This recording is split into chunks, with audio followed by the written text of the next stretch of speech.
Good morning or good evening to everyone, children of God, wherever you are, whenever you're following us, what time you are that side, we greet you in the name of our God. Today it's our very first show on this Word of Life, as we're calling ourselves, and I'm your presenter, Joseph MK. I will turn to French because we will be giving you a summary of the whole show that it's going to be, the subject that we will be talking about, and everything will be given to you in short at the end of the emission. But for now, let us move into French because mainly our guest is a French-speaking person, so we will move into French. Bonjour ou bonsoir, où vous soyez, à quelle heure vous nous suivez. C'est votre mission La Parole de Vie, présentée par Joseph MK. Et la toute première édition, aujourd'hui, nous recevons quelqu'un de très spécial, qui nous vient de très loin. La personne qui a bougé l'Europe tout entière, le monde entier, on peut le dire d'une manière générale, puisqu'il a des adeptes partout sur la planète, avec ses idées que d'autres disent hors contexte. Il y en a qui disent c'est seulement des idées fous. Et puis, il y en a qui disent il a juste perdu la tête, c'est de la perversion pure et simple. Mais le nombre des adeptes qui croissent chaque jour sur l'Internet et sur des médias sociaux, c'est énorme, c'est énorme. La personne a bougé tellement le monde et tout le monde, les pasteurs, les évêques, les apôtres, n'arrivent plus. Les idées les manquent. Et nous recevons aujourd'hui le patriarche Emmanuel Ngoyi. Bonjour, patriarche Emmanuel. Oui, bonjour mon frère Joseph. Bienvenue à Cape Town. Merci beaucoup. Et votre voyage de la Belgique jusqu'à Cape Town, qu'est-ce qui vous amène et quel est le message que vous nous amenez en Afrique du Sud? On peut noter, après avoir parcouru l'Europe, les États-Unis, l'année dernière, je crois, ou peut-être 2 ans passés, partout dans le monde, il est présent physiquement et spirituellement, et surtout avec ses grands messages. Il passe sur les réseaux sociaux, notamment nous allons mentionner le micro du pasteur Bobo, où les gens peuvent vous suivre sur beaucoup plus de sujets, certainement. Mais aujourd'hui, il a un message très spécial pour les Sud-Africains, Monsieur Emmanuel, ou pasteur Emmanuel Ngoyi. Oui, mon voyage s'est passé. Bon, ça fait un peu longtemps que j'ai quitté Bruxelles, je passais par Kinshasa et aujourd'hui, je viens répondre à une invitation ici en Afrique du Sud, précisément à Cape Town. Le message est très simple. Nous avons le seul message, c'est la parole de Dieu. Cette parole qui doit donner la vie, puisqu'il y a des années et des années, les adeptes, les croyants ont été détournés par les soi-disant serviteurs de Dieu, mais précisément vous comprendrez que ce sont les serviteurs du diable. Ce ne sont pas les serviteurs de Dieu, puisqu'un serviteur de Dieu doit avoir un message venant de Dieu. Et cette personne doit parler tout simplement de la part de Dieu. Mais ce que nous vivons aujourd'hui, c'est de la magie, de la sorcellerie. Bon, les gens sont complètement envoûtés. Ils n'ont pas honte de quoi que ce soit. Aujourd'hui, les églises sont sous la main des hommes d'affaires, des bandits et des commerçants, avec le seul but de détourner le peuple de Dieu de la vie. Et c'est la raison pour laquelle nous sommes arrivés afin qu'on puisse parler de Dieu. Merci beaucoup, patriarche. Et vous êtes le bienvenu en Afrique du Sud, en particulier ici à Cape Town, où vous êtes basé et vous êtes logé ici. Votre visite se passe précisément ici. On peut le préciser qu'il a été invité par des frères qui l'ont suivi sur des réseaux sociaux et ont été satisfaits avec le message qui est très touchant. On peut dire qu'il a converti beaucoup de gens à la vérité, on peut le souligner. Et là, il y a beaucoup de pasteurs qui le trouvent un peu plus révolutionnaire sur le plan de l'évangile, patriarche Emmanuel Ngoyi. Vous révoltez les gens à l'évangile. Bon, je ne peux pas dire que je révolte les gens. Je suis le maître, l'exemple, c'est seulement Jésus. Jésus a bien précisé. Je suis venu jeter un feu sur la terre. C'est le même feu que je viens d'apporter afin de pouvoir détruire les enseignements diaboliques, les enseignements qui ne peuvent pas donner la vie, puisque les gens sont détournés avec des miracles, de la sorcellerie, de la magie, qui ne peuvent même pas leur donner la vie ou la satisfaction. C'est la raison pour laquelle la parole de Dieu, oui, doit révolter les gens, afin que les gens puissent avoir le souci de pouvoir chercher la vérité de Dieu. Et aujourd'hui, vous nous avez amené un sujet très spécial sur la prière. Oui, le sujet du jour aujourd'hui, c'est je parlerai sur la prière. Oui. Je vais parler sur la prière. Oui. Et pour juste souligner qu'il y a plusieurs sujets que le patriarche a déjà développé, des théories sur la dîme par exemple, sur l'offrande, sur la femme surtout.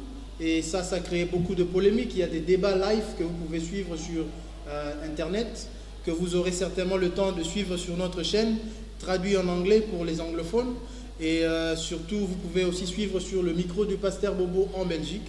Mais aujourd'hui, nous sommes live avec le patriarche Emmanuel Ngoyi. We are live with the chief patriarch Emmanuel Ngoyi on the subject he has brought us today on the prayer. On va lui donner le temps de développer sa théorie et de nous présenter qu'est-ce que le peuple de Dieu doit faire quant à la prière. Avant toute chose, je salue d'abord le micro du pasteur Bobo, mon frère Godefroy à Bruxelles.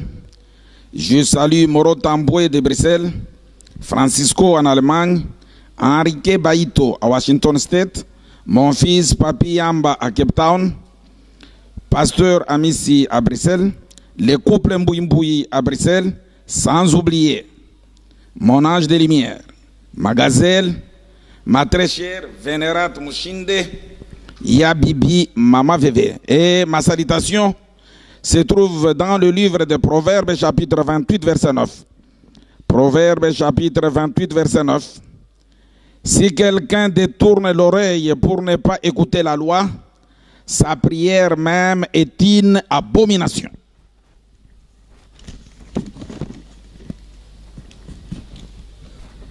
Le sujet du jour, nous parlerons sur la prière. Comment est-ce que nous devons prier? La prière au juste, c'est quoi? Je vais lire d'abord dans Luc, chapitre 11, verset 1. Luc, chapitre 11, verset 1, le verset nous dit ceci. Jésus priait un jour à un certain lieu. Lorsque lui achevait, un de ses disciples lui dit, Seigneur, enseigne-nous à prier comme Jean l'a enseigné à ses disciples. Oui, aujourd'hui, les gens sont en train de prier. Oui, ils prient très, très, très bien. Mais la seule chose peut-être qu'on peut se poser, qui les a enseignés à prier? Puisque ici, si nous avions suivi la lecture avec attention, on nous dit Jésus priait à un certain endroit. C'est là où l'un de ses disciples l'avait vu et a posé la question à Jésus de pouvoir leur enseigner à prier. Mais aujourd'hui, les gens qui prient dans des églises, dans des assemblées, qui les a appris à prier? Est-ce que les croyants peuvent prier? C'est ce qu'on doit comprendre. Mais peut-être avec la lecture de Luc 11, ceux qui sont avertis ont déjà compris que les fidèles n'ont pas droit à la prière. Les croyants n'ont pas droit à la prière. Et puis, patriarche Emmanuel Ngoyi, patriarche, les fidèles n'ont pas droit à la prière. Mais notre seule communication avec Dieu, c'est la prière. Vous dites très bien. Le seul moyen de communication. Oui, selon vous, votre seul moyen de communication, c'est la prière. Mais vous priez qui? Qui êtes-vous? Qui vous a enseigné pour pouvoir prier? Pour prier, il y a des conditions à pouvoir remplir. Tu ne peux pas tout simplement te réveiller, soit disant que tu as reçu une révélation dans ton lit, et tu te mets debout, tu commences à enseigner, à prêcher les gens, et tu demandes aux gens de pouvoir prier. Non, pour pouvoir prier, il y a des conditions à pouvoir remplir. Ce n'est pas n'importe qui peut prier. D'ailleurs, je peux peut-être profiter de l'occasion de répondre à une question que Moro Tamboué de Bruxelles m'avait posée. Il m'a dit, il y a des serviteurs de Dieu, avant leurs émissions, ces gens-là sont en train de prier. Moro Tamboué, je te réponds, je te dis clairement que ces gens-là ne sont pas des serviteurs de Dieu. C'est toi qui les reconnais comme serviteurs de Dieu. Ce sont les serviteurs du diable. Tout ce qu'ils font avant leurs émissions, ils sont en train de faire des incantations. diaboliques pour pouvoir vous ensorceler et vous envoûter. C'est-à-dire la prière ne peut pas se passer en public. C'est-à-dire il y a des conditions pour pouvoir prier. C'est la raison pour laquelle pour prier tu dois d'abord t'écarter. Je peux peut-être lire un verset afin qu'on puisse bien comprendre. Matthieu chapitre 14 verset 22 à 23. Matthieu chapitre 14 verset 22 à 23. Le verset nous dit: aussitôt après, il obligea les disciples à monter dans la barque et à passer avant lui de l'autre côté, pendant qu'il renverrait la foule. Quand il eut renvoyé, il monta sur la montagne pour prier à l'écart, et comme le soir était venu, il était là seul. Jésus priait seul. Il devrait d'abord renvoyer les disciples afin qu'ils puissent rester prier. Mais ce qui nous étonne aujourd'hui, les docteurs Santhèse, les docteurs Delary, le pasteur consacré par des sorciers, les papes, le prêtre consacré par des humains, sont en train de prier ensemble avec les fidèles. C'est ce qui nous fait d'abord la honte, puisque nous devons même respecter ce qui est écrit noir sur blanc. Jésus ne pouvait pas prier en public. Et quant à la question à dire prier sans cesse, quelle est votre réponse? Oui, je répondrai à cette question. C'est 1 Thessaloniciens chapitre 5 verset 17 qui nous dit: priez sans cesse. Mais on ne s'adresse pas à toi, on ne s'adresse pas aux fidèles. Prier sans cesse, qui peut le faire? Or, ces docteurs sans thèse travaillent. Ces docteurs sans thèse doivent se laver, ils doivent se promener, ils doivent amener leurs enfants à l'école. Or, quand on nous dit prier sans cesse, ça dit qu'il ne fera rien. C'est sans interruption. Ce n'est pas le tapage nocturne que vous êtes en train de faire. Ce que vous êtes en train de faire, vous devrez être arrêté par la police. C'est-à-dire, vous êtes en train de tourmenter le peuple de Dieu avec vos cris, vos aboiements. Prier sans cesse veut dire rester dans la volonté de Dieu éternellement. Ce n'est pas ce que le monde est en train de faire aujourd'hui. Là, ce sont des révélations, on peut le dire. Oui, je continue. Afin qu'on puisse comprendre ce que la parole de Dieu nous recommande concernant la prière. C'est ce que je disais, qu'on ne peut pas prier en public. Ça ne se fait jamais. Sauf des gens qui sont envoûtés. Les sorciers n'ont pas honte de pouvoir invoquer leurs esprits en public. C'est ce que je vous dis, clairement, ce sont des incantations diaboliques qu'ils sont en train de faire. Quand le Fils de Dieu lui-même est allé ressusciter Lazare, n'est-ce pas qu'il a prié en public? Oui. Il a demandé au Père que sa volonté soit faite, afin que Lazare puisse sortir de sépulcre. Tu as bien répondu, tu as bien posé ta question. Qui avait prié? Mais le Fils de Dieu. alors tu as très bien répondu. Mais on est tous enfants de Dieu. Non. Non, c'est ce que tu crois. Pas de problème, je peux te poser une petite question. Est-ce que ta maman qui t'a engendré, c'est l'épouse de Dieu? Et puis ta maman a combien de maris? Tu voudrais me dire que ta maman c'est une femme libre? Enfants de Dieu par la foi. Bon. Non, on ne peut pas devenir l'enfant de Dieu par la foi. On a été engendrés, on peut le dire. Or, pour être engendré, il faudrait l'union de l'homme et de la femme. C'est-à-dire, Dieu ne peut pas engendrer quelqu'un en passant par une femme. Ça, c'est inconcevable.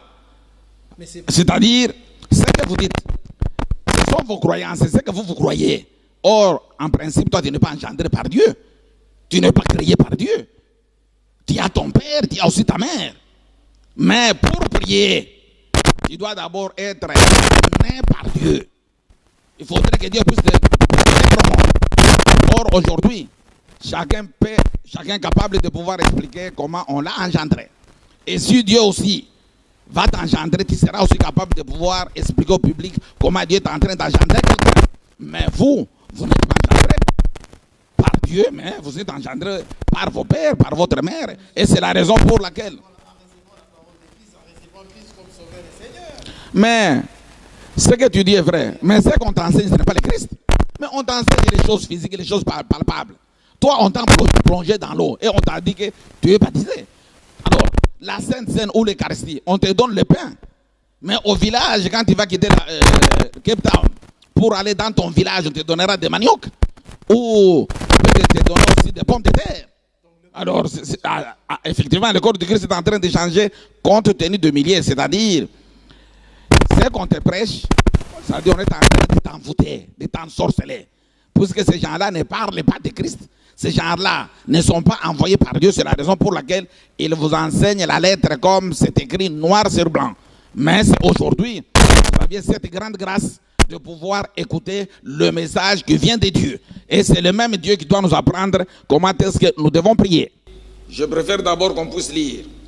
Il y a un verset qu'on doit lire qui doit nous donner peut-être des éclaircissements. Comme je l'ai toujours dit, que les gens qui prient avant leurs émissions, d'abord, ce sont des hypocrites. C'est-à-dire, un enfant de Dieu ne peut pas faire des bêtises devant le public. Matthieu chapitre 6, verset 5 à 8. Matthieu chapitre 6, verset 5 à 8 nous dit ceci. Lorsque vous priez, ne soyez pas comme des hypocrites, qui aiment à prier debout dans les synagogues et au coin des rues pour être vus des hommes. Je vous l'ai dit en vérité, ils reçoivent leur récompense. Mais quand tu pries, entre dans ta chambre, ferme ta porte et prie ton Père qui est là dans le lieu secret, et ton Père qui voit dans les secrets te les rendra. C'est-à-dire, pour prier, tu ne peux pas prier n'importe où, comme les gens sont en train de le faire aujourd'hui. On nous dit, si nous voulons d'abord prier, nous devons entrer dans notre chambre. Or, la même parole de Dieu nous dit ceci. Dans Actes chapitre 17, versets 24 à 25, le verset nous dit, le Dieu qui a fait le monde et tout ce qui s'y trouve, étant le Seigneur du ciel et de la terre, n'habite point dans des temples faits de mains d'hommes. Bon, maintenant, tu dois entrer dans quelle chambre pour pouvoir prier? La chambre que la parole de Dieu nous dit, ce n'est pas la chambre là où vous dormez avec votre femme, non. Et d'ailleurs, par conséquent, vous êtes certain que dans cette chambre-là, Dieu ne peut pas y habiter. C'est la raison pour laquelle souvent quand quelqu'un se réveille, il te dit que non, non, aujourd'hui, je suis incapable même de pouvoir tourner mon cou. Hein, parce que vraiment, j'étais complètement ensorcelé. Dieu ne peut pas habiter dans cette chambre-là. Et quand Dieu parle de chambre, c'est-à-dire c'est dans cette chambre que Dieu parle dans sa pensée, c'est là où nous devons entrer et fermer les portes. Mais pas la chambre de votre maison, comme ça se fait aujourd'hui dans vos églises. Ésaïe chapitre 1, verset 15 à 16. Ésaïe chapitre 1, verset 15 à 16. Quand vous étendez vos mains, je détourne de vous mes yeux. Quand vous multipliez les prières, je n'écoute pas. Vos mains sont pleines de sang. Lavez-vous, purifiez-vous, ôtez de devant mes yeux la méchanceté de vos actions. Cessez de faire le mal. Comment tu peux prier? Vous-même, vous reconnaissez que vous tous, vous êtes pécheurs. Il n'y a jamais eu un saint sur la terre. Mais aussi longtemps tu es un pécheur, tu n'as pas le droit de pouvoir prier Dieu. C'est lui qui doit prier Dieu, c'est celui seulement qui est saint. Et on verra par la suite les conditions, puisqu'il soit prêtre, qu'il soit pasteur, malgré qu'il est consacré par des mains des hommes, qu'il soit les prêtres qui sont aussi consacrés par d'autres prêtres sorciers, qu'il soit docteur sans thèse ou docteur de la rue, il m'a dit non, nul n'est parfait, que vous tous vous êtes pécheurs. Mais si aussi longtemps tu reconnais que tu es pécheur, tu n'as pas droit à pouvoir prier. Mais patriarche, donc vous voulez nous dire que toutes ces églises ne sont pas dignes de prier? Ce ne sont pas des églises. C'est le monde des affaires. C'est-à-dire, le diable est très, très, très, très malin. Il a envoyé ses serviteurs pour pouvoir détourner le peuple de Dieu. Ceux qui vous encadrent aujourd'hui, ce ne sont pas les serviteurs de Dieu, ce sont les hommes d'affaires, les commerçants, les sorciers, les bandits. Seule mission, c'est vous détourner de la volonté de Dieu. C'est la raison pour laquelle, aujourd'hui, mais vous devez comprendre ce qui se passe dans ce que vous appelez des églises et des temples. Mais aujourd'hui, les gens sont maintenant... Et puis, je m'étonne comment les gens ne peuvent pas réfléchir. Comment vous pouvez abandonner vos femmes, vos épouses, on met des gens qui n'ont pas étudié, qui n'ont pas reçu même pas l'éducation. Ces gens-là ne respectent même pas la femme.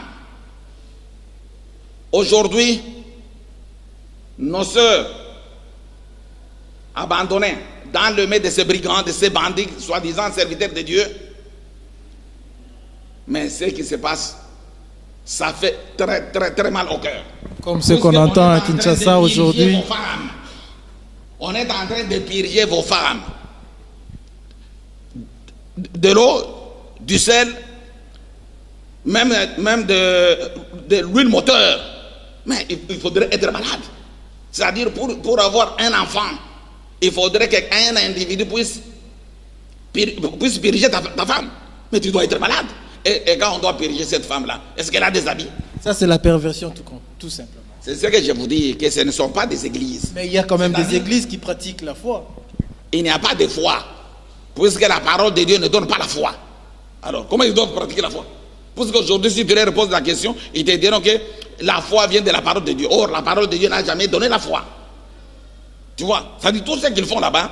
C'est ce que je me pose aussi des questions. Je me demande comment les gens qui ont reçu une très bonne éducation peuvent, tu dois abandonner devant un bandit, un sorcier, quelqu'un qui n'a pas étudié, quelqu'un qui n'est pas instruit, quelqu'un qui n'a même pas reçu l'éducation. Tu dois abandonner ta femme dans la main de cette personne-là, qu'il puisse purger ta femme. Mais vous avez perdu la tête. Effectivement, je vous ai toujours dit que, c'est-à-dire, le monde est envoûté. Vous êtes ensorcelés. C'est la raison pour laquelle ça continue. Parce que quelqu'un peut quitter ici. Il doit aller au Nigeria pour acheter de l'eau, de l'huile, des mouchoirs. Mais tu dois comprendre que vous êtes complètement ensorcelés. Est-ce que pour prier, pour que Dieu puisse t'écouter, il faudrait aller acheter d'eau au Nigeria, de mouchoirs au Nigeria, l'huile au Nigeria. Ça, c'est de la sorcellerie. Et purement la magie. Tout simplement. Alors, c'est la raison pour laquelle je vous disais que tout ce qui se fait, c'est parce que les gens sont déjà envoûtés et ils ne peuvent rien comprendre. Amos chapitre 5 verset 23. Amos chapitre 5 verset 23 nous dit ceci. Éloigne de moi les bruits de tes cantiques. Je n'écoute pas les sons de tes luttes. C'est-à-dire, ce que vous appelez prière, ce n'est même pas une prière. Quand vous êtes ensemble là-bas, c'est seulement des demandes, de pleurer. Les gens sont en train de chercher des maris, des enfants. On dirait qu'il y a des stocks de femmes et des enfants pour pouvoir vous donner. Parce que quand tu étais jeune fille, tu te prostituais, tu faisais de n'importe quoi. Mais aujourd'hui, même la beauté que tu avais n'est plus, tu es devenu pâle, tu dois maintenant retourner à Dieu pour que Dieu puisse te chercher un mari. Mais Dieu n'est pas malade. Mais patriarche, ils se sont répandus. Ah. Et là, on peut dire quand même, c'est écrit. Demandez, on vous donnera. Frappez, on vous ouvrira. Ils ont cherché par eux-mêmes, ils n'ont pas trouvé. Ils ont fait recours à celui qui a tout. À celui qui possède tout. C'est-à-dire quand elles étaient jeunes, belles. Ben, ils étaient dans la perversion. Oui. Là, elles devraient se prostituer, faire tout. Maintenant, ils se sont répandus. Comme personne. Ils ont écouté la voix de Dieu. Ils sont venus. Je ne refuse pas. Comme aujourd'hui, ces femmes-là ne peuvent pas tirer qui que ce soit. Non, ce n'est pas ça la raison. Bon, maintenant, ils doivent aller à Dieu. C'est une conviction personnelle. Ils se sont rendus que tout était vanité. Mon frère, je te dis ceci. Tout ce qu'ils font, un enfant de Dieu ne peut pas faire cela. Mais comment, tu comprendras. Patriarche, oui. Comment un enfant de Dieu, on devient enfant de Dieu. Mais avant ça, si on vivait dans la perversion... On ne devient pas enfant de Dieu. Mais Dieu nous engendre. Non, je ne dis pas ça. On ne peut pas devenir enfant de Dieu. On doit naître par Dieu. C'est Dieu qui va t'engendrer. Vous cherchez, tu es déjà un homme, tu as ton père, ta mère, et puis tu voudrais maintenant aller à Dieu. Non, ça ne peut pas se faire. D'autres diront que ce message est très fort et très difficile à comprendre, comme les apôtres le disaient. Sans faute, on fera tout afin que le peuple de Dieu puisse pouvoir un peu comprendre. D'ailleurs, même quand vous priez, il y a d'abord un cantique là, vous priez. D'abord, tu demandes à Dieu de faire selon sa volonté. Bon, maintenant, si Dieu te donne un homme, un mari albinos, ou bien un mari qui marche à quatre pattes, tu dois accepter. Mais c'est la volonté de Dieu. Ils savent que la volonté de Dieu est juste. Mais tu as demandé alors. C'est-à-dire, les handicapés, les femmes qui marchent à 4 pas n'ont pas besoin de mari. C'est-à-dire, elles n'ont pas de sentiments. Alors, c'est ce que je t'ai dit. C'est ce que je t'ai dit.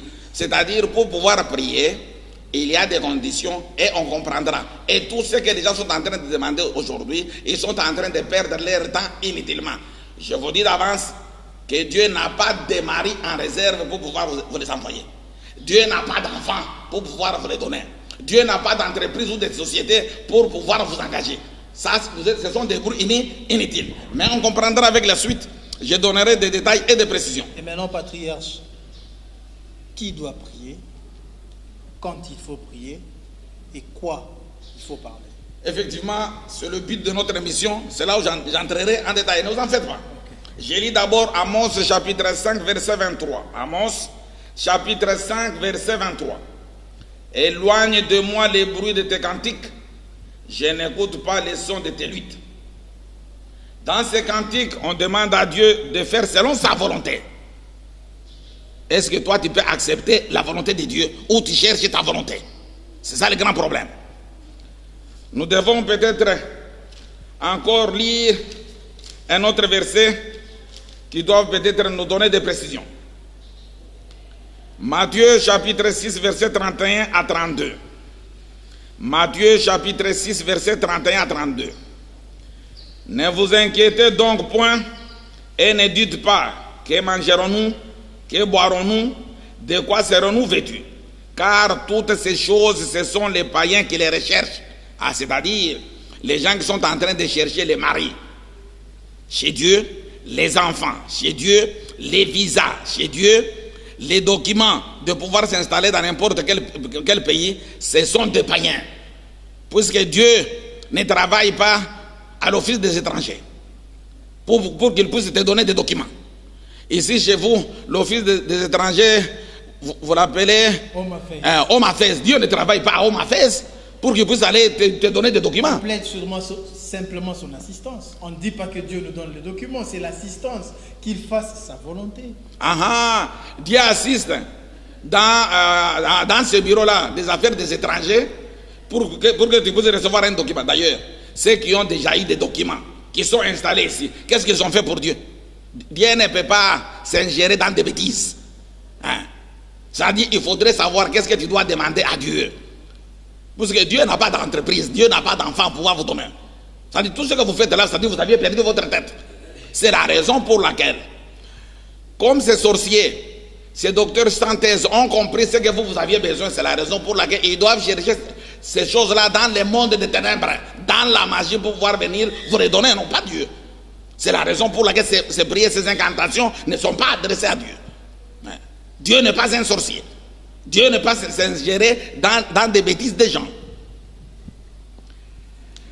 Je vais terminer le livre de Matthieu que je lisais, Matthieu chapitre 6, 31 à 32. Ne vous inquiétez donc point et ne dites pas que mangerons-nous, que boirons-nous, de quoi serons-nous vêtus? Car toutes ces choses, ce sont les païens qui les recherchent. Votre Père céleste, c'est que vous en avez besoin. C'est là où je disais que dans vos prières, les gens ne font que demander des biens matériels, des biens physiques, mais ils oublient. Et d'ailleurs, ce qui est très grave, c'est quoi? Vous verrez, dans leur prière là, ce qui satisfait les gens, c'est quand ils doivent demander la mort de leurs ennemis. Et puis, ils sont courageux. Comment est-ce qu'ils demandent? Attends, je vais te le faire voir.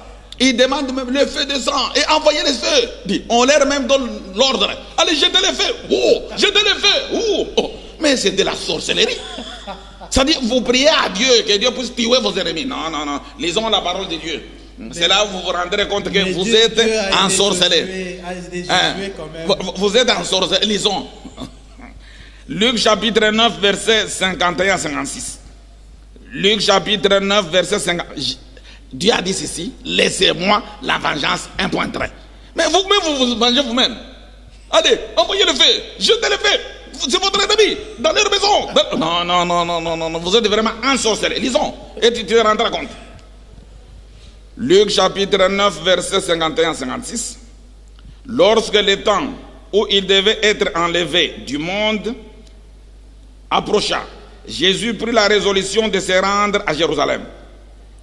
Il envoya devant lui 2 messagers qui se mirent en route et entrèrent dans un bourg de Samaritains pour lui préparer un logement. Mais on ne les reçut pas parce qu'ils se dirigeaient sur Jérusalem. Les disciples Jacques et Jean, voyant cela, dirent: Seigneur, veux-tu que nous commandions que le feu descende du ciel et les consume? Écoutez maintenant la réponse de Jésus. Jésus se tourna vers eux et les réprimandant, disant: Vous ne savez de quel esprit vous êtes animés, car le Fils de l'homme est venu, non pour perdre les âmes des hommes, mais pour les sauver. Et ils allèrent dans un autre bourg. Jésus a très bien dit, quand vous vous demandez le feu pour pouvoir détruire vos ennemis, c'est-à-dire vous êtes animés par un esprit diabolique, un esprit qui ne vient pas de Dieu. C'est-à-dire quand vos pasteurs, vos docteurs de la rue là, vous demandent de pouvoir jeter, d'invoquer les jets, de pouvoir les jeter, Dieu ne peut pas être associé dans le banditisme, dans la sorcellerie, dans l'assassinat. Ce que vous faites, ce sont des choses tout simplement du deuxième monde. C'est-à-dire, c'est dans la sorcellerie qu'on doit punir les gens, qu'on doit tuer les gens. Le feu là-bas, c'est pour ce que je vous ai toujours dit. Ce sont des incantations diaboliques que vous êtes en train de faire, mais il ne faudrait pas associer Dieu dans vos bêtises, puisque... Et puis, ce qui est très grave, c'est quoi? Même dans vos prières. Mais il y a des choses que vous-même, vous aviez créées, qui ne sont même pas bibliques. Quoi par exemple? Je vais te le faire voir. C'est là où je vous dis que vous aviez pris les choses des démons, les choses de la magie, les choses du monde des ténèbres pour pouvoir venir les inculquer le peuple de Dieu. Et quand vous priez, quand votre prière là se termine avec « Merci Seigneur Jésus », oh, c'est écrit où? Dans la parole de Dieu.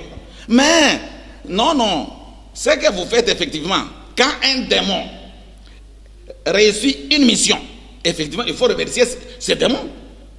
Vous voulez dire que ce Jésus-là, c'est un démon? Je ne dis pas que Jésus c'est un démon, puisque vous ne pouvez pas prier Jésus et Jésus ne peut pas venir te venger à ta place, non. Mais il nous a montré comment prier, oui, notre Père. On verra. La vengeance appartient à Dieu seul. Même Jésus ne peut pas venir te venger, non. D'ailleurs, quand vous dites, bon, vous priez et vous terminez par « Merci Seigneur Jésus ». Oh, ça vient d'où? C'est écrit où? Dans quelle Bible? C'est seulement dans votre Bible du monde des ténèbres. Ce sont d'abord des choses qui ne sont même pas bibliques. Quand vous terminez, c'est-à-dire on doit remercier, après avoir fait des incantations aux démons, vous êtes obligés maintenant de remercier les démons. La prière doit se faire au nom de Jésus. Et la prière doit se terminer par Amen. On peut lire pour pouvoir un peu comprendre.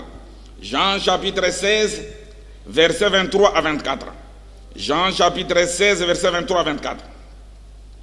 En ces jours-là, vous ne m'interrogez plus sur rien. En vérité, je vous l'ai dit. Ce que vous demanderez au Père, il vous le donnera à mon nom. Jusqu'à présent, vous n'avez rien demandé à mon nom. Demandez et vous recevrez, afin que votre joie soit parfaite. C'est-à-dire la prière doit être adressée au nom de Jésus. Je lis un autre livre, Actes chapitre 4, verset 12, Actes chapitre 4, verset 12, on nous dit ceci. Il n'y a de salut en aucun autre, car il n'y a sous le ciel aucun autre nom qui ait été donné parmi les hommes par lesquels nous devions être sauvés. C'est-à-dire, pour être sauvés, nous devons tout simplement demander par le nom de Jésus. Un point, un trait. Même il y a des églises qui prient même au nom de leur docteur sans thèse, au nom de leur prêtre. Tout ça, ce sont des choses du monde des ténèbres que vous êtes en train d'invoquer. Puisque ce docteur sans thèse-là, c'est un grand sorcier. Il a des démons. Ça dit quand il fait quelque chose, un acte, par exemple, tu as demandé de l'emploi et tu as trouvé de l'emploi, tu dois les remercier. C'est ce que vous êtes en train de faire. Ça dit on remercie tout simplement les démons. Mais la prière adressée à Dieu, adressée au nom de Jésus et adressée à Dieu, doit se terminer par Amen. On verra même le modèle que Jésus lui-même nous a laissé. Matthieu Matthieu chapitre 6, verset 9 à 13. Matthieu chapitre 16, verset 9 à 13. Écoute les modèles qu'on nous a laissés. Comment nous devons prier. Voici donc comment vous devez prier. C'est-à-dire pour prier, la prière nous dit ceci. Tu peux un peu m'aider peut-être à pouvoir lire dans... Oui, bien sûr. Oui, dans Matthieu chapitre 9. Allez, à ce moment-là, on doit maintenant marcher petit à petit. C'est là où tu comprendras que les disciples n'ont pas droit à faire la prière. C'est lui qui doit prier, c'est un serviteur de Dieu seul. Matthieu chapitre 9. 6, verset 9 à 13. Chapitre 6, verset 9 à 13. Oui. Ok. Sorry. 6, 9.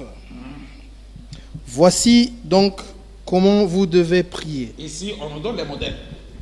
Voici donc comment vous devez prier. Vous verrez que tout ce que vous êtes en train de faire, vous êtes en train de multiplier vos mots, vous êtes en train de multiplier la sorcellerie qui n'ont pas à faire avec la parole de Dieu. Oui, lisez. Notre Père qui es aux cieux. Ah, c'est-à-dire pour prier, tu dois prier seulement à ton Père. Pour prier, tu dois d'abord être engendré par Dieu. C'est à ce moment-là, maintenant, tu peux appeler ton Père. Mais patriarches, tous nous sommes enfants de Dieu, il faut quand même le dire. Non, non, vous n'êtes pas enfant de Dieu. Dis, pour être enfant de Dieu, tu dois être engendré par Dieu. C'est ça. Mais toi, tu es engendré par ton père et par ta mère. Mais là, vous parlez d'une manière physique ou spirituelle? Moi, je te dis ceci. Pour prier, tu dois être engendré par Dieu. Tu vois, de la manière que ton père et ta mère t'ont engendré, quand Dieu va aussi t'engendrer, tu comprendras, tu peux aussi expliquer clairement devant une tierce personne. C'est à travers cet enseignement qu'on comprendra comment est-ce que Dieu est en train d'engendrer quelqu'un. Si tu es engendré, si tu es maintenant devenu l'enfant de Dieu, c'est là où maintenant tu peux t'adresser à ton père. Mais Dieu n'est pas ton père. Tout ce que vous êtes en train de crier là-bas, mais Dieu n'écoute même pas. Mais vous n'êtes pas les fils de Dieu. Tu es les fils de ton père et de ta mère. Alors, mais patriarche, si toi tu voudrais demander à ton papa. Mais qui êtes-vous pour me dire que je ne suis pas enfant de Dieu? 1 Corinthiens chapitre 2 verset 15 me dit ceci. L'homme spirituel au contraire juge de tout. Et il n'est lui-même jugé par personne. Et ce que je te dis, c'est la vérité. Tu voudrais nier devant ces micros ton père et ta mère qui t'ont engendré. Alors, c'est ce que je te dis. Ils m'ont engendré physiquement, oui. Mais par la foi, je suis enfant de Dieu. La foi, c'est quoi? Je ne réponds même pas. Sinon, tu feras des bêtises. Pour ce cas, je te demande la foi de quoi? Je t'avais dit directement. N'essaie même pas de répondre. Ce que vous dites, hein, c'est vous imaginez que vous aviez de la foi. Dieu ne met pas au monde quelqu'un par la foi. Non, il est en train d'engendrer lui-même. On verra ça. Comment Dieu engendre quelqu'un. C'est comme ça. Ah, c'est-à-dire, quand tu deviendras enfant de Dieu, c'est à ce moment-là que tu dois maintenant t'adresser à ton Père. On continue le verset. Notre Père qui es aux cieux, que ton nom soit sanctifié. Non, tu t'arrêtes un peu là. Si nous lisons Jean chapitre 3, verset 3, on dit ceci. Jésus lui répondit, en vérité, je te l'ai dit, si un homme n'est né de nouveau, il ne peut voir le royaume de Dieu. C'est comme Nicodème aussi. Quand Nicodème s'est présenté devant Jésus, Jésus l'a regardé que Nicodème, ce n'était pas un homme. Nicodème était mal engendré. Il était engendré par un homme physique et une femme. C'est là où il lui avait dit, non, tu dois naître de nouveau. C'est-à-dire qu'il faudrait que tu sois engendré par Dieu. C'est ça. C'est à ce moment-là, maintenant, tu auras l'audace de pouvoir maintenant t'adresser à qui? À ton Dieu. Jacques, chapitre 1, verset 18, nous dit ceci. Il nous a engendrés selon sa volonté par la parole de vérité, afin que nous soyons en quelque sorte les prémices de ses créatures. C'est-à-dire, Dieu nous engendre, c'est par sa parole. Ce n'est pas la parole, c'est que le monde est en train de vous enseigner. Non, non, c'est par la parole de Dieu, la pensée de Dieu, la sagesse de Dieu. Mais ce que les églises sont en train de faire aujourd'hui, les églises sont en train de vous enseigner la lettre. C'est là j'ai toujours dit que c'est vraiment l'esprit des grenouilles. Tantôt il te parle des choses spirituelles, tantôt il te parle des choses charnelles. Or, Dieu est esprit. C'est-à-dire, Dieu est en train de nous engendrer, c'est par la parole spirituelle, par l'enseignement spirituel. Il faudrait qu'on puisse enseigner à partir de la Genèse jusqu'à l'Apocalypse, qu'on t'explique le tout en esprit. Que tu les veilles ou pas, tu auras une autre compréhension. Tu commenceras maintenant à voir les choses autrement. Ça ne sera pas comme tu les voyais dans l'état, non. Puisque tu deviendras une autre personne. Même Jean chapitre 1 verset 12 à 13 nous dit ceci. Mais à tous ceux qui l'ont reçu, à ceux qui croient à son nom, il a donné le pouvoir de devenir enfants de Dieu, lesquels sont nés, non du sang, ni de la volonté de la chair, ni de la volonté de l'homme, mais de Dieu. Il faut que Dieu, puisqu'on dit notre Père qui est aux cieux, c'est-à-dire Dieu habite dans les cieux de son Fils. Mais toi tu n'as pas de cieux. Alors, même tous ces gens, tous ces brigands qui se prétendent être enfants de Dieu, si tu te poses la question, est-ce que Dieu habite dans ton cieux? Il dit, oh non, il habite là-bas, en haut. Non. Ici, on a bien précisé. Mais il a créé le ciel et la terre. C'est ça. Il faudrait qu'il puisse habiter dans ton cieux à toi. Oh. C'est-à-dire, Dieu habite dans le cieux de son Fils. C'est la raison pour laquelle la prière. Reprends. On dit, reprends d'abord. Mais c'est quoi le ciel du Fils? Lis d'abord, reprends ce que tu as lu. Ok. Ah. Notre Père qui est aux cieux. Ah, notre Père qui est aux cieux. C'est-à-dire, il faudrait que ce Dieu-là puisse habiter dans ton cieux à toi. C'est à ce moment-là, maintenant, tu peux prier. Hein? Mais, ce que vous faites là, vous devez comprendre que c'est seulement de l'envoûtement. Et du courage, parce que quand quelqu'un est ensorcelé, il n'a pas honte, il peut dire de n'importe quoi. La seule condition, il fallait d'abord être engendré par Dieu, et c'est Dieu-là puisse habiter dans ton cieux. Continue. Notre Père qui es aux cieux. Aha. Que ton nom soit sanctifié. Ésaïe chapitre 66 verset 1 nous dit ceci. Ainsi parle l'Éternel. Les ciels est mon trône et la terre mon marchepied. Quelle maison pourriez-vous me bâtir et quel lieu me donneriez-vous pour demeure? Il faudrait que ce Dieu-là puisse habiter dans les ciels. Et ses pieds doivent être sur la terre. Mais si effectivement il parlait de cette terre et de ce cieux-là que vous imaginez, qui peut nous faire voir les pieds de Dieu. Non. Les serviteurs. Et vous dites? Ces serviteurs sont ses pieds. C'est eux qui font l'œuvre de Dieu. Et les cieux, c'est quoi? Si les serviteurs, ce sont les pieds. Ben, lui, il est là-haut. Hein. Ah, lui, il est en haut. Non. C'est ce que je t'ai dit. Dieu ne peut pas habiter dans un sorcier, dans un diable. Quand quelqu'un est envoûté, Dieu ne peut pas habiter en lui. C'est-à-dire, Dieu habite dans son Fils. Notre Père qui est aux cieux. C'est-à-dire, il faudrait qu'il puisse habiter dans les cieux. Puis tu comprendras pourquoi il doit habiter dans les cieux. C'est lui qui doit gouverner votre cieux. C'est lui qui doit maintenant conduire votre vie dans votre cieux. Et quand il va conduire votre vie dans votre cieux, les mondes entiers vont voir sur votre terre les pieds de Dieu. Et c'est ce qui doit confirmer aux gens qu'effectivement, c'est un envoyé de Dieu. Ce n'est pas la récitation que vous êtes en train de faire. Là, c'est comme si vous parlez en parabole. Je ne parle pas en parabole. Je m'adresse à tout le monde. J'ai fait un effort pour que chacun puisse peut-être faire un effort de pouvoir même raisonner, même chercher à pouvoir comprendre. Peut-être ça vous donne aussi l'occasion de pouvoir poser à ces docteurs-là de la rue des questions, afin qu'ils puissent expliquer sur cette modèle de prière que Jésus nous a donné. Il nous dit ceci. Pour prier, tu dois d'abord être engendré par Dieu. Tu dois d'abord devenir l'enfant de Dieu. C'est à ce moment-là que tu peux prier. Écoute même ce qu'il dit. C'est-à-dire, la prière, c'est seulement le Fils qui doit prier à son Père. Ce n'est pas n'importe qui. Matthieu chapitre 7, verset 9 à 11. Matthieu chapitre 7, verset 9 à 11 nous dit ceci. Lequel de vous donnera une pierre à son fils? Tu comprends? On parle seulement du Fils. Ce n'est pas n'importe qui peut prier. Je reprends. Lequel de vous donnera une pierre à son fils s'il lui demande du pain?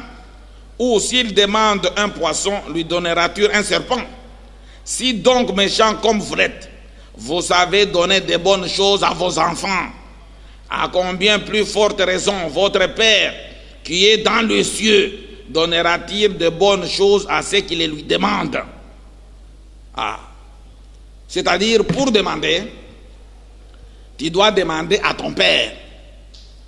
Tu ne peux pas demander à n'importe qui. C'est la raison pour laquelle, quand vous vous demandez des maris, Mais on vous donne un albinos. Pourquoi on vous donne un albinos? Mais ici on a bien précisé. Parce que tu ne peux pas donner un serpent à ton fils. Alors, tu ne peux pas donner quelque chose qui est contraire. S'il demande du pain. Mais toi, quand on te donne un albinos, c'est parce que tu n'es pas un enfant de Dieu. À ce moment, on peut te donner de n'importe quoi. Bon, je reprends, afin qu'on puisse comprendre. Lequel de vous donnera à son fils s'il lui demande du pain, ou s'il lui demande un poisson, lui donnera-t-il un serpent? C'est-à-dire, si quelqu'un n'est pas ton fils, tu peux lui donner un serpent. C'est normal. Et c'est ce que vous avez toujours eu, des serpents. Si donc, méchants comme vous êtes, vous savez donner de bonnes choses à vos enfants, à combien plus forte raison votre Père qui est dans les cieux, tu vois, ce Dieu-là doit répondre parce qu'il réside dans votre cieux. Et il va te donner en tant que son fils, en tant que ton père, ce que toi tu es en train de chercher. C'est la raison pour laquelle j'ai insisté que les gens qui doivent prier, tu dois d'abord devenir l'enfant de Dieu. Tu dois être né par Dieu. Notre Père qui est aux cieux. Que ton nom soit sanctifié. Ah, que ton nom soit sanctifié. C'est quel nom? Est-ce que le nom de Dieu est sanctifié chez toi? Ton comportement sanctifie le nom de Dieu. Ta façon de te comporter sanctifie le nom de Dieu. Parce qu'aujourd'hui, quelqu'un peut chercher du travail. Et il trouve du travail dans un garage. Après 4 mois, il doit voler les pièces de rechange. Est-ce que le nom de Dieu est sanctifié? Parce qu'il a cherché du travail. Et après 4 ou 6 mois, tu commences à voler. Est-ce que le nom de Dieu est sanctifié? Ah, c'est là où on dit que non. L'enfant de Dieu est en train de sanctifier le nom de son Père. Dans sa famille, dans la société, partout là où il est. C'est le nom de Dieu qui est sanctifié. C'est le nom de Dieu qui va te rendre saint. Écoute maintenant ce que vous faites. Romains chapitre 2, verset 24. Romains chapitre 2, verset 24 nous dit ceci. Car le nom de Dieu est à cause de vous blasphémés parmi les païens. Comme cela est écrit. C'est-à-dire, les gens qui se prétendent, parce que pour le profane, ils croient que ces gens-là, effectivement, sont les enfants de Dieu.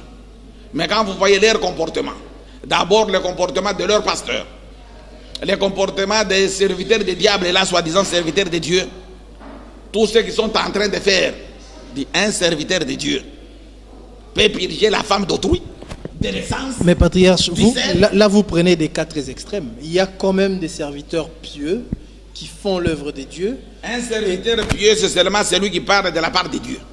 Malgré sa cravate, malgré ses lunettes, malgré ses souliers, quand il est en train de vous enseigner les choses physiques, les choses palpables, c'est un sorcier. C'est un bandit. C'est un homme d'affaires, c'est ça. Malgré sa façon d'être. C'est-à-dire, un serviteur de Dieu pieux doit vous révéler, doit vous parler de la part de Dieu. D'ailleurs, ça fait combien de temps vous aviez assisté dans des colloques, dans ceci, cela? Est-ce qu'ils vous ont déjà parlé comment est-ce qu'il faudrait prier? Est-ce qu'ils vous ont dit que les croyants ne peuvent pas prier? Alors, mais vous priez ensemble avec eux. C'est ce que je vous dis. Tout ce que vous faites là-bas, vous êtes en train d'invoquer les démons. Ce n'est pas Dieu. Ils savent ce qu'ils sont en train de faire. Ils sont en train de vous initier petit à petit. Mais le voleur sur la croix, il a prié quand même Jésus. Et Jésus a exaucé. C'était une prière. Je ne refuse pas. Il s'est adressé. Mais c'était un voleur. Je ne refuse pas. Ce voleur s'est adressé à qui? À Jésus. Mais vous vous adressez à qui? Mais on s'adresse au Christ. Non. Patriarche. Non, c'est ce que vous croyez. Vous vous adressez aux démons. Non. Qu'est-ce qui nous prouve que vous... Qu'est-ce qui je nous ne prouve refuse que pas. vous nous dites la vérité? Je ne refuse pas. Que nous nous adressons aux démons. Je ne refuse pas. Et quand vous terminez cette prière, qu'est-ce que vous faites à la fin? Amen. Merci Seigneur Jésus. Mais vous remerciez les démons. Vous prenez des cas très spécifiques. C'est pas d'une manière générale. C'est ce qui s'est fait. Je vous dis ceci. Les démons ont pris déjà l'église en otage. Parce que dans les temps, l'église c'était l'endroit là où on devrait parler la parole de Dieu. C'est la raison pour laquelle dans les temps, même les politiciens, en cas de problème, ils devraient aller chercher les serviteurs de Dieu. Mais aujourd'hui, ils ne peuvent pas. Puisque lui-même est démoniaque et il se retrouve avec ses soi-disant serviteurs de Dieu. Or que dans le monde là des ténèbres, peut-être c'est cette politicien-là qui est gradé plus que ce pasteur-là, dans le monde des ténèbres. Alors, ils ne peuvent pas. C'est un même gouvernement. Leur mission, c'est vous détourner de la voie de Dieu. Un point, un train. On continue. Bon, tu peux maintenant continuer. 10. Oui. Que ton règne vienne. Ah ah. Est-ce que celui qui règne dans ta vie, c'est Dieu? Alors, que ton règne vienne, il faudrait que Dieu puisse régner dans ta vie. Or, aujourd'hui, ce qui règne chez vous, c'est quoi? On verra. Il y a des choses que vous êtes en train de faire qui ne viennent même pas de Dieu. Or, ce qui règne aujourd'hui dans votre vie, ce sont les sangomas. Puisque même toi ici, tu es à côté de moi, tu as un fil oreille là-bas. Il y a des portes que tu es en train de porter. Patriarche a déjà pris un mot sud-africain ici. C'est vos coutumes, vos traditions. Alors, c'est ce qui règne dans votre vie. Écoute, quand vous devez quitter ici pour aller en Afrique de l'Ouest, chercher de l'eau, la magie, de chercher des bougies. Ici, dans cette ville, il n'y a pas de bougies. Il faut aller chercher des bougies au Nigeria. Il faut chercher l'huile seulement au Nigeria. Alors, et c'est la raison pour laquelle la majorité de vos serviteurs de Dieu sont des adeptes de Sangoma, des sorciers sud-africains, hein, qui vous donnent des fils, quoi que ce soit. Alors, c'est ce qui règne dans votre vie. À part ça, ce sont vos coutumes et vos traditions. Mais ce n'est pas la parole de Dieu qui règne en vous. Or, il faut demander, c'est seulement l'enfant de Dieu que Dieu règne en lui. Puisqu'il habite dans son cieux et il est en train de les gouverner et de les diriger. Mais aujourd'hui, les mondes sont dirigés. Les profanes sont dirigés par leur docteur Santhèse. Et non, notre pasteur a dit ceci. Il ne faudrait pas encore écouter l'internet, des messages, quoi que ce soit. C'est ça qui règne en lui. Et non pas la parole de Dieu. Quelqu'un a peur de suivre l'envoyé de Dieu. Le message qui va te libérer. Le message qui va te donner la vie. Puisqu'un docteur Santhèse, un docteur de la rue, un pasteur institué par les humains qui t'interdit de suivre les enseignements. Tu vois, c'est ce qui règne. Ce n'est pas Dieu. Nous pouvons souligner déjà que s'il y a des pasteurs, des évêques, des apôtres qui pensent qu'ils peuvent contredire les idées du patriarche Emmanuel Ngoï, ils sont les bienvenus au micro de la parole de vie pour émettre leurs idées, surtout ceux qui sont en Afrique du Sud. On est là en permanence.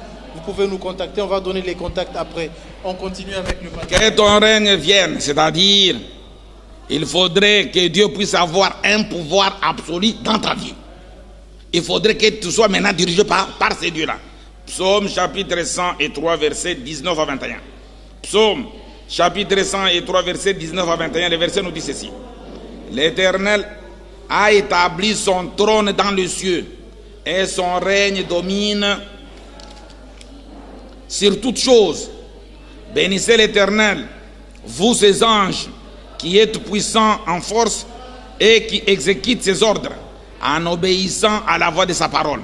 Bénissez l'Éternel, vous toutes ses armées, qui êtes ses serviteurs et qui faites sa volonté. C'est-à-dire, un serviteur de Dieu, c'est celui qui fait la volonté de Dieu, qui accomplit la volonté de Dieu. C'est celui-là qui est serviteur de Dieu. Mais ceux qui vous gouvernent, ce sont les hommes d'affaires, ce sont les commerçants et les bandits qui ont tout simplement de l'audace.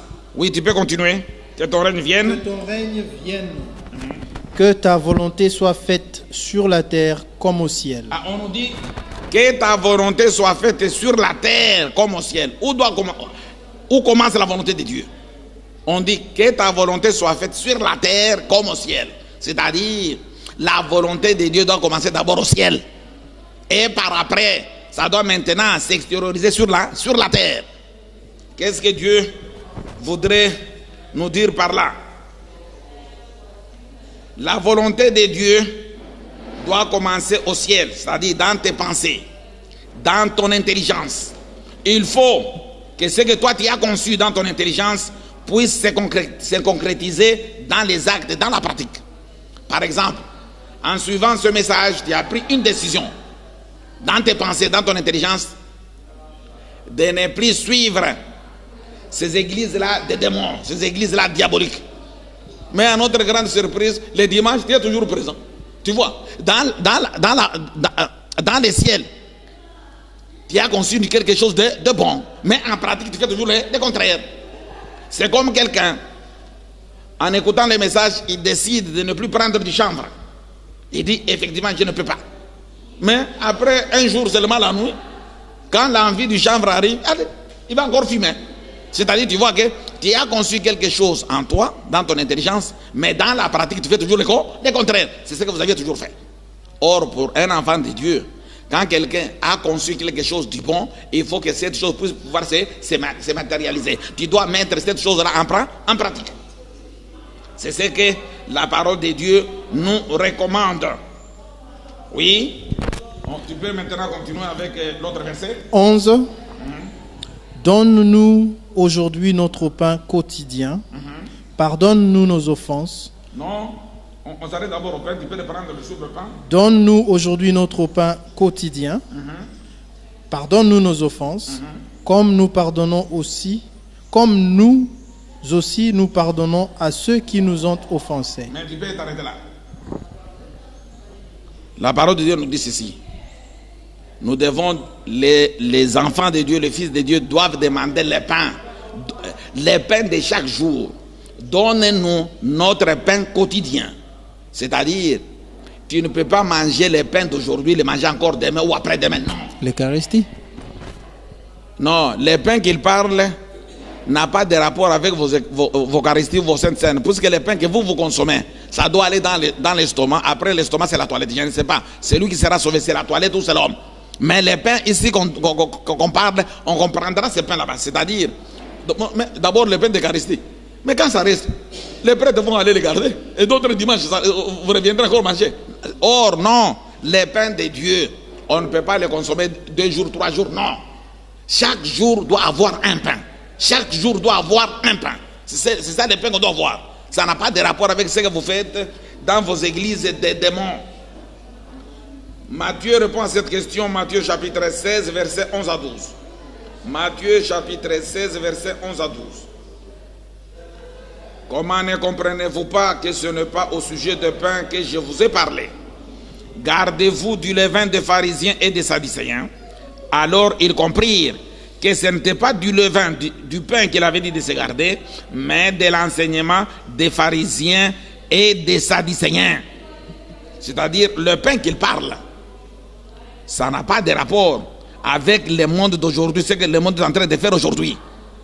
C'est-à-dire, le pain, on nous dit c'est l'enseignement.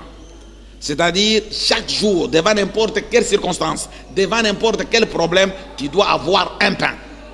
C'est ce pain-là qui va t'aider, c'est ce pain-là qui va te guider. Tu peux un peu me donner ta Bible là, il y a un verset peut-être qu'on peut chercher ici, qui peut peut-être nous donner beaucoup d'éclaircissements sur le pain. Ça veut dire quand il parle de pain, ce n'est pas ce que les églises sont en train de faire aujourd'hui. Si vous lisez dans ce livre,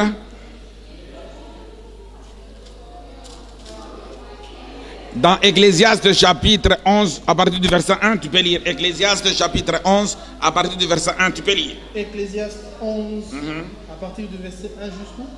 Même à 2. Continue d'abord, je vais t'arrêter. Jette ton pain sur la face des eaux, car avec le temps tu le retrouveras. Ok. On dit, continue, jusqu'à 2.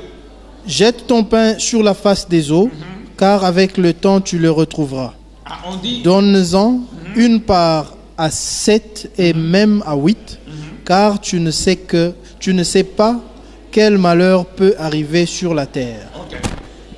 On dit, jette ton pain sur la surface des eaux, et après le temps, tu les retrouveras.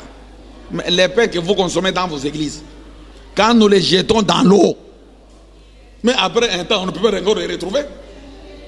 Alors, mais ici, on dit, non, tu dois jeter ce pain-là dans l'eau. Après un temps, quand tu reviendras, tu vas retrouver ce pain-là. Et ce pain-là, maintenant, tu dois le partager à 7, tu dois aussi le partager à 8. C'est quel pain? C'est quel pain qu'on peut jeter dans l'eau pour pouvoir les retrouver? Là, je lis Apocalypse, chapitre 17, verset 15. Apocalypse, chapitre 17, verset 15. Et il me dit, les eaux que tu as vues sur lesquelles la prostituée est assise, ce sont de peuples, de foules, de nations et de langues. C'est-à-dire, les eaux qu'on parle, les eaux veut dire le peuple, le foule, les nations et les langues. C'est-à-dire, ce que je suis en train de faire maintenant, je suis en train de jeter les pains dans les eaux. C'est-à-dire, l'eau c'est vous. L'eau, c'est cette population. Ce sont ces femmes, ces hommes et femmes qui sont en train de suivre le message. Ça dit, je suis en train de jeter du pain. Après le temps, quand je reviendrai encore à Cape Town, c'est là où je viendrai récupérer ce pain. C'est-à-dire le pain, c'est la parole de Dieu, c'est le message, c'est l'enseignement. Tout ce que je suis en train d'enseigner aujourd'hui, avec le temps, quand je reviendrai, je trouverai les gens à qui j'ai enseigné la parole de Dieu se mettre debout et aussi commencer maintenant à partager ce pain, à transmettre la parole. Ça n'a pas à faire avec ce qui se passe dans les églises de démons, dans les églises de bandits. Oui, tu peux reprendre là où tu étais. Matthieu, Oui, on était à 11. Donne-nous aujourd'hui notre pain quotidien. oui. Pardonne-nous nos offenses, Ah. comme nous aussi nous pardonnons à ceux qui nous ont offensés. Pardonne-nous nos offenses, comme nous aussi nous pardonnons à ceux qui nous ont offensés. C'est-à-dire, si tu as besoin du pardon, il ne faudrait pas s'adresser à Dieu. Les problèmes de pardon ne concernent pas Dieu. Toi-même, tu dois faire le premier pas. Puisque la parole de Dieu est très claire. Puisqu'aujourd'hui, on peut mettre les gens depuis le matin, même pendant 5 jours, ils sont en train de demander pardon. Oh, qu'est-ce que Dieu a à faire dans vos bêtises? Les problèmes de pardon ne dépendent pas de Dieu. Les problèmes de pardon te concernent toi-même seul. Je reprends ce que tu viens de lire. Pardonne-nous nos offenses, comme nous aussi nous pardonnons à ceux qui nous ont offensés. C'est-à-dire, pour obtenir le pardon, toi commence d'abord par pardonner les autres. Quand toi tu pardonnes les autres, c'est à ce moment-là qu'on peut aussi te pardonner. Mais toi tu n'as jamais pardonné. Et Dieu est en train de demander le pardon à Dieu. Non. C'est la raison pour laquelle je vous dis, les problèmes de pardon te concernent seuls, ce n'est pas les problèmes de Dieu. Si tu voudrais obtenir le pardon devant Dieu, fais d'abord le premier pas, commence d'abord à pardonner les gens qui t'ont fait du mal. Or, dans vos églises, le pasteur eux-même, s'il y a un adepte qui a quitté cette église pour être dans une autre église là, il ne se parle même pas. Même si l'adepte lui dit bonjour, le serviteur du diable ne répond même pas. Et puis, vous mettez les gens pour pouvoir demander pardon. Il faudrait être malade. Les problèmes de pardon, ce n'est pas les problèmes qui concernent Dieu. C'est toi qui dois faire le premier pas. Matthieu chapitre 6, verset 14 à 15 nous dit ceci. Luc, on a lu? On a lu 12. Hein? Matthieu chapitre 6, verset 14 à 15 nous dit ceci. Oui, j'ai dit d'abord. Si vous pardonnez aux hommes leurs offenses, votre Père Céleste vous pardonnera aussi. Mais si vous ne pardonnez pas aux hommes, votre Père ne vous pardonnera pas non plus vos offenses. C'est-à-dire, si tu as besoin d'obtenir le pardon, commence dès aujourd'hui à pardonner les autres. C'est à ce moment-là aussi, toi aussi tu seras pardonné. Est-ce qui a besoin de pouvoir obtenir ce pardon? Luc chapitre 24 verset 47 nous dit ceci. Luc chapitre 24 verset 47 nous dit ceci. Et que la repentance et le pardon des péchés seraient prêchés à son nom à toutes les nations, à commencer par Jérusalem. À commencer par Jérusalem. C'est-à-dire, ce que j'ai fait aujourd'hui, tu m'as demandé ma mission, qu'est-ce que je suis venu faire? Ce que je suis venu faire en Afrique du Sud, c'est tout simplement vous pardonner vos péchés. C'est ce que je suis en train de faire. Parce que les problèmes de pardon, Dieu nous dit non, tu dois d'abord commencer toi-même d'abord à pardonner les autres. Et par après, Dieu aussi te pardonnera. C'est la mission, c'est que je suis venu. Parce que j'ai trouvé que les gens sont des pécheurs. Les sangos ont déjà fait leurs travaux. C'est la raison pour laquelle ce que je suis en train de faire maintenant, je suis en train de pardonner vos péchés. Il y a des apôtres qui le font déjà ici, non? Non, ici il n'y a pas d'apôtre. Quel apôtre? Il y a tellement des apôtres en Afrique. Oui, les apôtres des diables, ils sont partout. Ce n'est pas seulement en Afrique du Sud. Ils sont partout. Ce sont ces gens-là qui sont en train de détourner les familles d'autrui.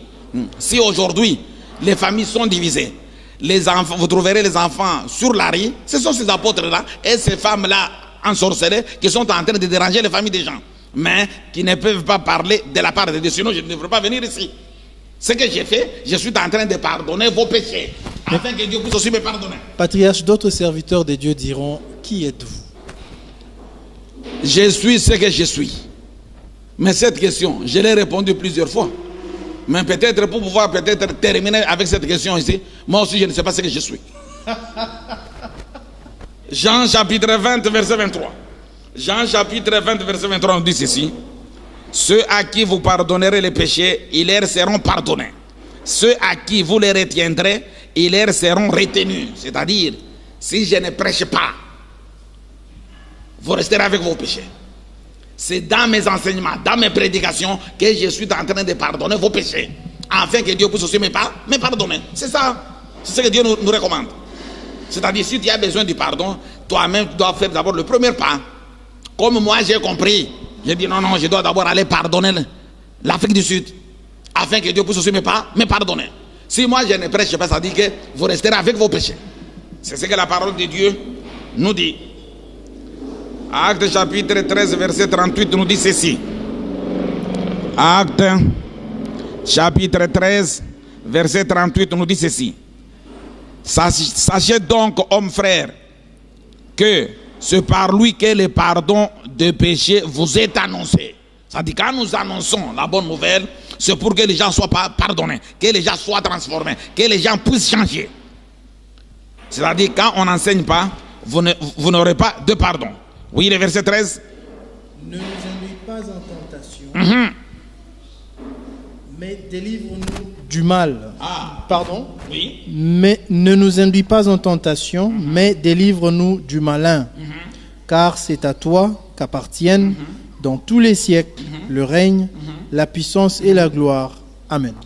Reprends. Et puis il faut dire Amen à haute voix. On n'a pas dit là-bas. Merci Seigneur Jésus. Reprends. On reprend. Pour que le peuple de Dieu puisse comprendre qu'effectivement, ils ont ajouté les choses du monde des ténèbres pour pouvoir envoûter le peuple de Dieu. Reprends le verset 13. Ne nous induis pas en tentation, Oui. mais délivre-nous du malin, car c'est à toi qu'appartiennent dans tous les siècles le règne, la puissance et la gloire. Amen. La prière se termine par Amen. Et non pas merci Seigneur Jésus. Non, ça ce sont des incantations diaboliques. Ici le verset 13 nous dit, ne nous induis pas en tentation. C'est-à-dire nous demandons à Dieu de ne plus nous induire en tentation. Est-ce que Dieu peut tenter quelqu'un? Est-ce que Dieu peut tenter quelqu'un? Mais tout ce que vous êtes en train de faire aujourd'hui, qui vous tente? C'est Dieu. Mais le problème c'est quoi? C'est parce que vous ne comprenez pas Dieu. Vous ne connaissez même pas Dieu. Peut-être à travers cet enseignement tu comprendras comment est-ce que Dieu est en train de vous tenter vous. C'est la raison pour laquelle l'enfant de Dieu demande à son père, non, ne m'induis pas en tentation. Parce que si Dieu t'induit en tentation, directement le malin est prêt là-bas pour accomplir la mission. C'est ce qu'on doit comprendre. Nous demandons à Dieu de ne plus nous induire en tentation. Qui est Dieu? C'est-à-dire, Dieu c'est la parole. Je vais donner un exemple pour qu'on puisse très bien comprendre comment est-ce que quelqu'un est induit par la parole de Dieu en tentation. 1 Timothée chapitre 5 verset 23. 1 Timothée chapitre 5 verset 23 nous dit ceci. Ne continue pas à ne boire que de l'eau, mais fais usage d'un peu de vin à cause de ton estomac et de tes fréquentes indispositions. Tu vois, aujourd'hui, les prêtres, qu'ils soient catholiques ou les prêtres des églises de réveil, des églises indépendantes, de pasteurs, sont en train aujourd'hui de prendre du vin à cause de ces versets. C'est ces versets qui les induisent en erreur par manque de connaissances. Parce que quelqu'un te dira, non, nous sommes en Timothée. C'est-à-dire, il prend un peu du vin. Il croit que le fait d'abandonner la bière et de prendre du vin, il fait quelque chose d'extraordinaire. Idiot qu'il est, puisque la bière d'abord a 4 ou 5% d'alcool, mais le vin c'est 12-15, jusqu'au-delà. Ça dit, tu as mal compris les versets. Ça dit, quand Dieu parle du vin, ici c'est la recommandation qu'on a donnée à Timothée, que tu ne peux pas seulement prendre du vin. Tu connais Timothée? Tu le connais? Timothée, à qui on a donné Timothée. Mais je vous pose la question, est-ce que tu connais Timothée? Parce que cet ordre-ci, on s'adresse à Timothée, que tu ne peux pas prendre seulement de l'eau, mais il faut aussi un peu du vin. Tu connais Timothée? C'est l'évangéliste. Quel évangéliste? Timothée. Est-ce que tu l'as déjà vu? Dans la parole, bien sûr. Non, de voir physiquement. Comment je peux voir Timothée? Ok. Ainsi, de maintenant, nous ne connaissons personne selon la chair. Tu comprends? Quand Dieu parle de Timothée, il parle tout simplement de celui qui est à côté de toi. Et on s'adresse à moi, que je ne peux pas seulement prendre de l'eau, mais un peu du vin. C'est-à-dire, ma mission, ce n'est pas seulement vous donner de la connaissance, mais je dois aussi veiller sur vous. Quand je prêche, si je vois quelqu'un ne veut plus changer, là je peux prendre un peu du vin.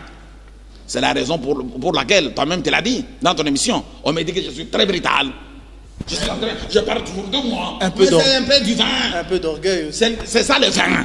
C'est-à-dire pour pouvoir te corriger, pour que tu puisses abandonner ce que tu es en train de faire. C'est-à-dire, moi je ne suis pas là pour vous flatter. Est-ce que moi je suis un flatteur? Non. D'abord, je vais te flatter pour quelle raison? Je viens te parler pour ta vie, pour que tu sois sauvé. Alors, c'est la raison pour laquelle dans mon message, il y a un peu du vin. Pour pouvoir vous redresser.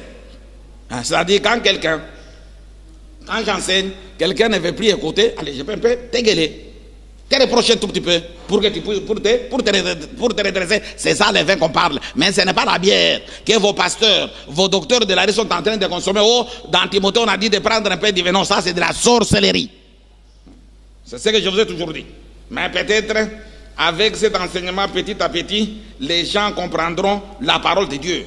C'est la raison pour laquelle on dit, on demande à Dieu de ne plus nous induire en tentation. C'est-à-dire quand tu comprends mal la parole de Dieu, directement les malins, les diables est à côté de toi, hein, pour pouvoir t'encourager à faire ces bêtises. C'est la raison pour laquelle ils sont en train maintenant, les serviteurs de Dieu, de prendre de la bière, du vin publiquement. Ils se croient être dans la volonté de Dieu. Mais c'est les diables qui les encouragent à faire de telles bêtises. C'est la raison pour laquelle, dès Corinthiens chapitre 3, verset 6, nous dit ceci. On nous dit que la lettre tue et c'est l'esprit qui donne la vie. C'est-à-dire nous devons comprendre la parole de Dieu spirituellement. Quand Dieu parle du vin, ce n'est pas ce vin-là que vous êtes en train de consommer. C'est-à-dire en consommant du vin, vous êtes en dehors de la parole de Dieu. Matthieu chapitre 6, verset 7 à 8, nous dit ceci. En priant, ne multipliez pas de vaines paroles comme les païens qui s'imaginent qu'à force de paroles, ils seront exaucés. Quand quelqu'un termine sa prière, avec tout ce qu'on vient de voir, c'est pour vous dire que cette personne a terminé sa tête. Puisque la prière doit se terminer par Amen. Et puis, si vous aviez très très bien suivi ce que Jésus nous a laissé, ce n'est pas une prière comme aujourd'hui on commence à les réciter. Notre Père, non, ce sont des conditions à remplir pour pouvoir prier. C'est-à-dire, pour pouvoir prier, il faudrait d'abord que tu sois engendré par Dieu. Il faudrait que ce Dieu-là puisse habiter dans ton cieux et ses pieds puissent se trouver sur la terre. Que le nom de Dieu soit sanctifié, que ce nom-là commence à te sanctifier. Ce n'est pas une prière, ce sont des conditions qu'il faudrait accomplir avant de s'adresser à ton Père. C'est ça, ce n'est pas ce que le monde est en train de faire aujourd'hui. Matthieu chapitre 23, verset 14. Matthieu chapitre 23, verset 14, on dit ceci. Malheur à vous, scribes et pharisiens hypocrites, parce que vous dévorez les maisons de veuves et que vous faites par l'apparence de longues prières. À cause de cela, vous serez jugés plus sévèrement. C'est la raison pour laquelle vos pasteurs, vos docteurs sans thèse, quand ils se présentent dans des familles, ils sont en train de faire une prière kilométrique. Tout cela en cherchant seulement à voler et à vous piller. Et à vous donner de faux prophéties. Et la finalité, c'est seulement soutirer des biens, un point, un train. C'est tout. C'est ça, leur mission. Quand toi, tu seras impressionné par cette longue prière-là, tu crois qu'il s'adresse à Dieu. Non, il est en train de s'adresser aux démons et de t'envoûter afin que tu puisses sortir tes biens et de l'argent. C'est la raison pour laquelle les gens sont en train de semer des parcelles, de voitures, des biens matériels, c'est tout. C'est de l'envoûtement. Ça ne vient pas de Dieu. Luc chapitre 5, verset 33 à 34 nous dit ceci. Luc chapitre 5, 33 à 34. Et lui dit, les disciples de Jean, comme ceux de pharisiens, jeûnent fréquemment et font des prières, tandis que les tiens mangent et boivent. Il est répondu, pouvez-vous faire gêner les amis de l'époux pendant que l'époux est avec eux? C'est ce que je vous avais dit premièrement, que la prière, les disciples ne peuvent pas prier. La prière concerne les serviteurs de Dieu. Mais c'est à la fin de la mission de Jésus, après avoir formé les disciples et les tout, c'est là où Jésus les a demandé de pouvoir prier, parce que Jésus devrait maintenant s'en aller. Alors c'est à ce moment-là qu'eux maintenant devraient remplacer Jésus dans la mission. C'est à ce moment-là que les disciples devraient maintenant prier, parce qu'ils vont prendre maintenant la place de Jésus. C'est là où Jésus les avait dit. Maintenant, tu peux un peu lire là chez toi dans Jean chapitre 15 verset 3. Jean chapitre 15 verset 3. Je peux t'aider à trouver facilement. Oui. Dans Jean chapitre 15 verset 3, tu comprendras ce que Jésus avait dit. C'est-à-dire un disciple n'a pas droit à la prière, comme ça se fait dans vos assemblées de démons. Ce que vous faites là n'ont pas à faire avec la parole de Dieu. Jean 15. Oui. Ah, Jean chapitre 15 verset 15. Tu peux lire à partir de là. Jean 15, 15. Oui. Je ne vous appelle plus serviteur, parce que le serviteur ne sait pas ce que fait son maître. Mais je vous ai appelé ami, Oui. parce que je vous ai fait connaître tout ce que j'ai appris de mon Père. Ah, tu vois, à la fin, les disciples sont devenus des amis de Jésus. Jésus maintenant devrait partir. C'est eux maintenant qui devraient rester maintenant à faire l'œuvre de Dieu. C'est à ce moment-là qu'ils devraient maintenant prier. Mais quand vous priez dans vos églises, avec vos pasteurs ensemble, tout ça, ce que vous faites là, ça ne vient même pas de Dieu. Et pour prier, c'est-à-dire, la première des choses, tu dois être l'enfant de Dieu. Pour pouvoir peut-être terminer et donner des éclaircissements, on peut lire ce verset ici.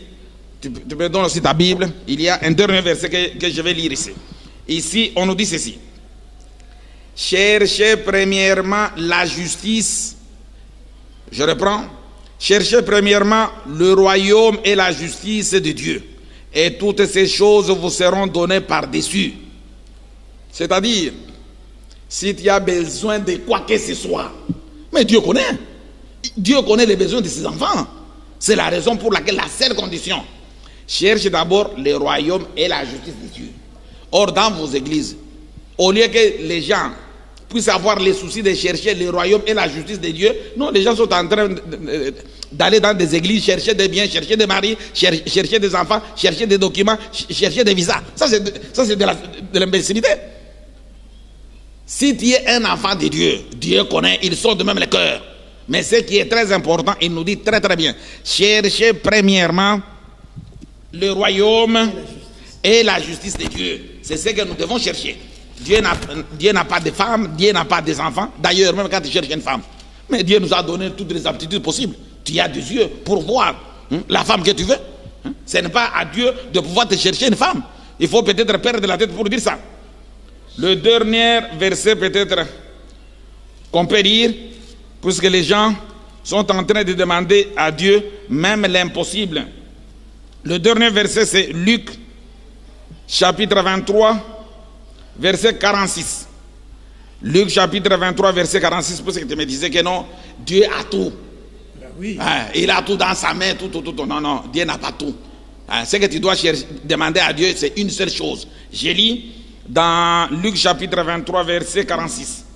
Jésus se cria d'une voix forte, « Père, j'ai remis mon esprit entre tes mains. » Et en disant ces paroles, il expira. C'est-à-dire, si tu voudrais demander quelque chose à lui, demande son esprit.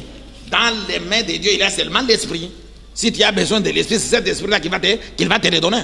Dieu n'a pas de mari, n'a pas des enfants, n'a pas de visa. Il ne travaille pas à hommes et fesses. Dieu n'est pas là.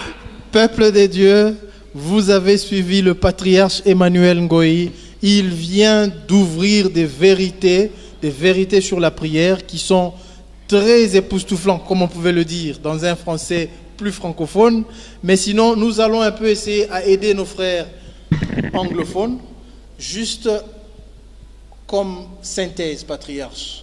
On peut essayer d'interpréter pour nos frères anglophones juste l'idée de comprendre la suite de l'émission.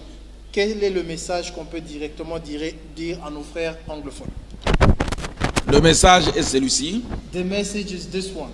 Que la prière que Jésus nous a laissée, la prière de notre Père, ce n'est pas une prière. That the prayer that Jesus has left us of our God Father, it's not a prayer. Ce sont des conditions qu'il nous a données avant de pouvoir prier. They are conditions given before praying. C'est-à-dire, pour prier, tu dois d'abord devenir enfant de Dieu. Tu dois être engendré par Dieu. It means before praying, you need to become a child of God. Quand tu es né de Dieu, When you are born from God, Dieu habite dans ton cieux. then God will live in your sky. Dieu commence à régner dans ta vie. And then He will be reigning in your life. Et le nom de Dieu commence à te sanctifier. And His name will be purifying you. Et à chaque problème, à chaque instant, à chaque difficulté, Dieu te donne le pain. C'est-à-dire la parole, l'enseignement, pour pouvoir surmonter cette difficulté. At every moment, every problem you will have, God will give you the bread that will give you a way to get over the problem you will be facing. C'est ce qu'il a dit, donnez-nous notre pain de ce jour. The reason why He say, give us our daily bread. Le pain de chaque jour, c'est un enseignement qui doit t'aider à surmonter chaque difficulté, chaque problème. The daily bread is a teaching that will lead you to overcome all your problems. C'est-à-dire, si vous remplissez toutes ces conditions-là, qui se trouvent dans cette prière-là, If you fulfill all the condition that is given in that prayer, c'est à ce moment-là maintenant que tu peux maintenant t'adresser à Dieu. at that time, then you can now speak to God. C'est-à-dire, les croyants ne peuvent pas prier. That means followers can't pray. La prière ne concerne pas les fidèles. Prayer doesn't concern the brethren. C'est lui qui doit prier, c'est le serviteur de Dieu. The one who needs to pray is the servant of God. Et on ne prie pas en public. And you don't pray in public. Ce qui se fait aujourd'hui, ce sont les incantations diaboliques. What is done today is incantations. Ah, c'est-à-dire, la prière se fait à l'écart. The prayer needs to be done separately. Quand nous disons à l'écart, ce n'est pas aller se cacher, non. It doesn't mean to go hide. C'est-à-dire, il ne faudrait pas avoir des problèmes dans ta tête.